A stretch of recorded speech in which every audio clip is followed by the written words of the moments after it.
No other sporting event manages to achieve such an intoxicating combination of elite sporting combat and outstanding natural beauty. But this year, the start of the 100th Tour de France could surpass itself.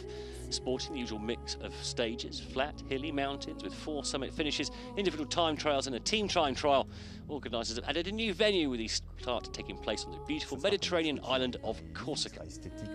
As we wished, it will be a brand new start. It will be aesthetic, because those who don't know Corsica will understand why we give it the name of beauty.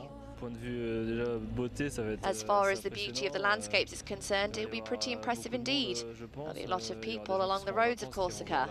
There will also be a lot of people who will be there on holiday as well. Among the 10 stage towns to be visited for the first time by the Centenary Tour will be Porto-Vecchio, the start line for this year's tour, and its stage 1 finish at Bastia. It will be quite a tonic start, this is the least we can say, but it will be wonderful. The first stage is not that complicated, but the next 2 are more difficult, and it added stress for all the teams. I think that most of them did a reconnaissance of the course, and we know that we will not win the Tour de France in Corsica, but we know that there is a strong probability to lose it, because with a mechanical problem, with a crash or a puncture, we will have problems to help our riders. Right after those stages in Corsica, it will be tough logistics-wise with the team, TT and Nice, so it will get a bit busy for the staffs in every team. Alberto Contador won the Tour in 2010, only to have it stripped away for a doping offence. That story missed last year's Tour by Bradley Wiggins. Now, though, the controversial Spaniard is back. There'll be some stages where you have to be very focused, as the roads are narrow. Everybody's going to look for a good place, as you said. One can lose time, you might not be able to recover. But I think, apart from the fact that the race is in Corsica, the first week on the Tour is always like that, tricky. And what you have to do, as the saying goes, is knock on wood.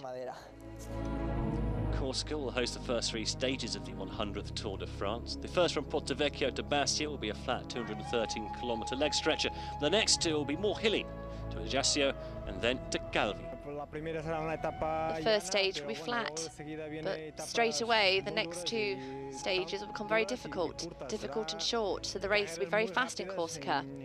And we will have to be very focused. For us, the team, I think it's a good thing that the Tour starts in a harder way. The man who inherited the 2010 Tour title after Contador's doping downfall was Andy Schleck, who used this year's Criterium International to do a bit of reconnaissance of his own on the Mediterranean island.